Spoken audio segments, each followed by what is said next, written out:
സ്നേഹമുള്ളവരെ, ഞാൻ ഡിനി. നിങ്ങൾക്കെല്ലാവർക്കും സുഖമല്ലേ? നമ്മുടെ ജീവിതത്തിൽ ചിലപ്പോൾ പലപ്പോഴും നമുക്ക് ചില വ്യക്തികളോട് ഒരു പ്രത്യേക സ്നേഹം അല്ലെങ്കിൽ ഇഷ്ടം അനുഭവപ്പെടാറുണ്ട്, അല്ലെങ്കിൽ തോന്നാറുണ്ട്.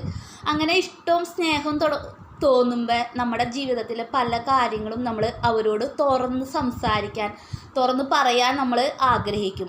അതെന്തുകൊണ്ടാണ് നമ്മൾ അങ്ങനെ ആഗ്രഹിക്കണേ? നമ്മൾ അവരോട് നമ്മുടെ പല പ്രശ്നങ്ങളും അല്ലെങ്കിൽ നമ്മുടെ പല കാര്യങ്ങളും തുറന്ന് പറയുമ്പോൾ അവർ നമ്മളെ മനസ്സിലാക്കാൻ ശ്രമിക്കും, അല്ലെങ്കിൽ നമ്മളെ അവർ കേട്ടിരിക്കാൻ ശ്രമിക്കുമെന്നൊരു വിശ്വാസത്തിൻ്റെ പുറത്താണ്.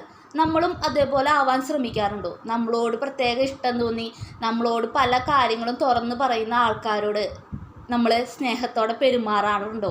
അല്ലെങ്കിൽ നമ്മൾ അവരെ കേട്ടിരിക്കാൻ ശ്രമിക്കാറുണ്ടോ? അല്ലെങ്കിൽ അവരെ മനസ്സിലാക്കാൻ ശ്രമിക്കാറുണ്ടോ എന്ന് നിങ്ങൾ ചിന്തിച്ച് നോക്കണം. നമ്മൾ മറ്റുള്ളവരിൽ നിന്ന് എന്ത് ആഗ്രഹിക്കുന്നു അതുപോലെ പലവരും നമ്മിൽ നിന്നും ആഗ്രഹിക്കുന്നുണ്ട്. അപ്പോൾ അത് മനസ്സിലാക്കി അവരോട് സ്നേഹത്തോടെ പെരുമാറാൻ നിങ്ങളെല്ലാവരും ശ്രമിക്കണം. ഈ കൊച്ചു വീഡിയോ ഇഷ്ടപ്പെട്ടെങ്കിൽ ലൈക്ക് ചെയ്യാനും സപ്പോർട്ട് ചെയ്യാനും മറക്കരുത്. അപ്പോൾ അടുത്ത വീഡിയോ നമുക്ക് വീണ്ടും കാണാം. അതുവരെ ബൈ.